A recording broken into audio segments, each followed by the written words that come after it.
Good evening, everyone. I am Angeline Kovia, and tonight we will tackle the next slide about moral virtue and Mesotes.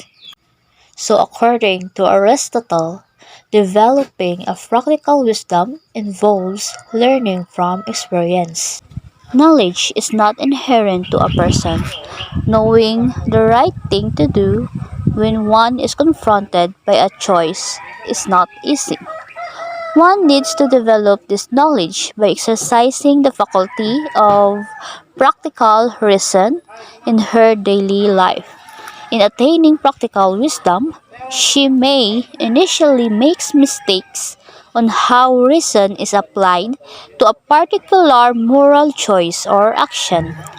But through these mistakes, she will be able to sustain practical wisdom to help steer another's ability to know morally right choices and actions. In other words, she is able to mature and grow in her capacity of knowing what to do and living a morally upright life. However, when practical wisdom guides the conduct of making morally right choices and actions, what does it identify as the proper and right thing to do? As maintained by Aristotle, it is the middle, intermediate, or the Mesotes for the Greeks that is aimed at by a morally virtuous person. Determining the middle becomes the proper tool by which one can arrive at the proper way of doing things. As we can see here, Mesotes is between of deficiency and excess, where Mesotes is a virtue that practical wisdom identifies as the right action, the middle measure of one action, feeling, or a fashion. Nothing is lacking or too much from an act that is morally good. Or in other words, Mesotes refers to the best decision or action that consider the practical situation based on excellent judgment. It is intellectual capabilities or wisdom of a person in choosing the best choice in life. Let's take an example. A mother who is sick and need to go to hospital. And that time is your opportunity to get a good job.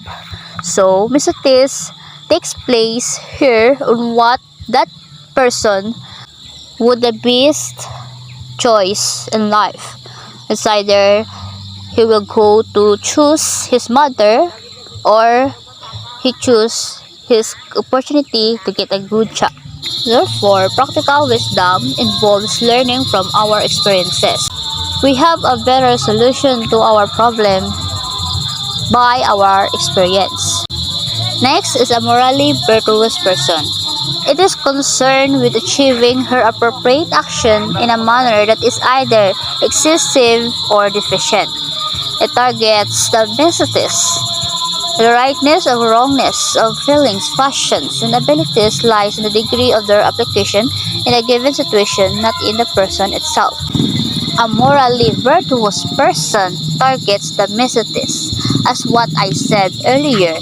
So therefore, the task of being moral involves seriously looking into and understanding a situation and assessing properly every particular details relevant to the determination of means.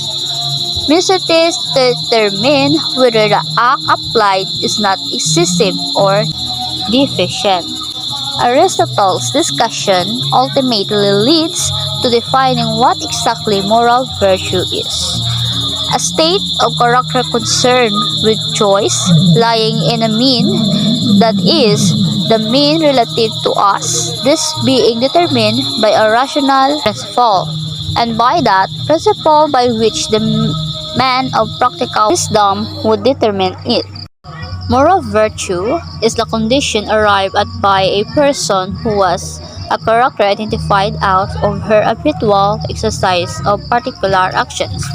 The action done that normally manifests feelings and fashion is chosen because it is the middle, the rational faculty that serves as a guide for the proper identification of the middle is practical wisdom. Aristotle clarifies further that not all feelings, passions, and actions have a middle point, When a mean is sought, it is the context of being able to identify the good act in a given situation.